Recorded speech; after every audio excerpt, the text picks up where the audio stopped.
Good morning বন্ধুরা, তোমরা সবাই কেমন আছো?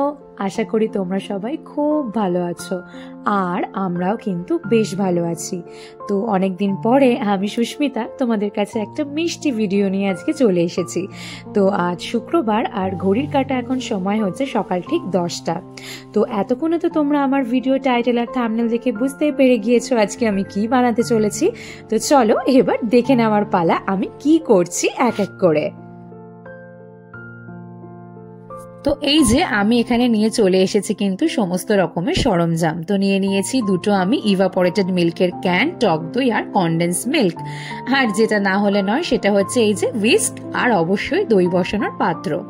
তো এবারে এই 2 ক্যান দুধই কিন্তু আমি ঢেলে দেব এই পাত্রের মধ্যে। তো এখানে বলে রাখি, ইভাপোরেটেড মিল্কটা হচ্ছে সেরকম জাতীয় দুধ। আমরা তো সবাই জানি দই তৈরির জন্য কিন্তু দুধ কিন্তু অবশ্যই লাগবে, আর মিষ্টি দইয়ের জন্য কিন্তু খুব ঘন টাইপের দুধ লাগে।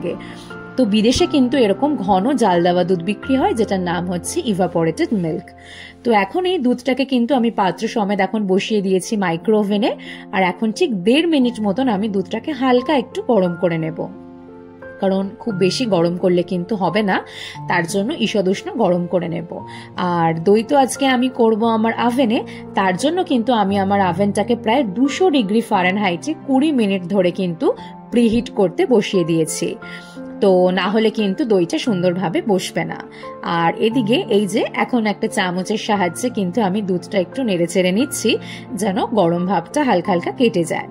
তো এবারে যেটা করব, ওই যে টক দই দেখালাম, এবারে কিন্তু মিশিয়ে নেওয়ার পালা হচ্ছে টক দইয়ের। আর খেয়াল রাখতে হবে টক দইয়ের মধ্যে যেন একটুও জল না থাকে, কারণ টক দই যত ঘন হবে ঠিক মিষ্টি দইটাও কিন্তু তত ঘন হবে, আর খেতেও কিন্তু তত সুন্দর লাগবে। তো এখানে আমি মোটামুটি 50% মতন টক দই দিচ্ছি, যে টক দইয়ের যে কন্টেনার থেকে দিচ্ছি সেই কন্টেনারের প্রায় 50% দিয়ে দিচ্ছি। তো এখন কিন্তু এই হুইস্কের সাহায্যে খুব ভালো করে এই টক দই আর এই মিল্কটা কিন্তু মিশিয়ে নিতে হবে, যেন কোনো রকম দানা দানা না হয়ে যায়, তাহলে কিন্তু খেতে একদম ভালো লাগবে না। আর যখনই জিনিসটা খুব ভালো করে ব্লেন্ড হয়ে যাবে, এই যে ওপর থেকে যেরকম বাবলস গুলো উঠে আসছে সেরকম কিন্তু বোঝা যাবে। আর এখন আমি মিশিয়ে দেবো এই যে কনডেন্স মিল্ক। তো কনডেন্স মিল্কটা হচ্ছে খুব সুন্দর, যে কোনো মিষ্টি টাইপের খাবারে তো আমরা দিয়েই থাকি, আর এটা দিলে কিন্তু দইয়ের স্বাদটা ভীষণ বেড়ে যায়। তো এর জায়গায় অনেকে চিনিও মিশিয়ে দিতে পারো, তো কোনো সমস্যা নেই, সুগারও দেওয়া যাবে। তো আমি আজকে কনডেন্স মিল্ক ইউজ করছি। আর এবারে হচ্ছে সেই আসল কাজ, খুব সাবধানে কিন্তু এই পাত্র ধরে ওভেনে হাত দিয়ে রেখে দিতে হবে, কারণ ওভেনটা কিন্তু প্রচন্ড রকম গরম হয়ে রয়েছে, একটু অখেয়ালে কিন্তু হাত পুড়ে যাবে। তো এবারে আমি যেটা করব, কিন্তু ওভেনের তাপমাত্রাটা কমিয়ে আমি 200 থেকে 100 করব, আর প্রায় 1 ঘন্টা মতন আমি ওভেনটাকে চালাবো।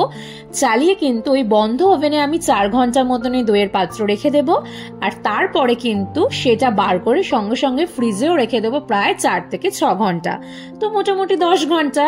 তো 10 ঘন্টা পরে এই দেখো, এটা হচ্ছে আমার মিষ্টি দইয়ের ফাইনাল লুক।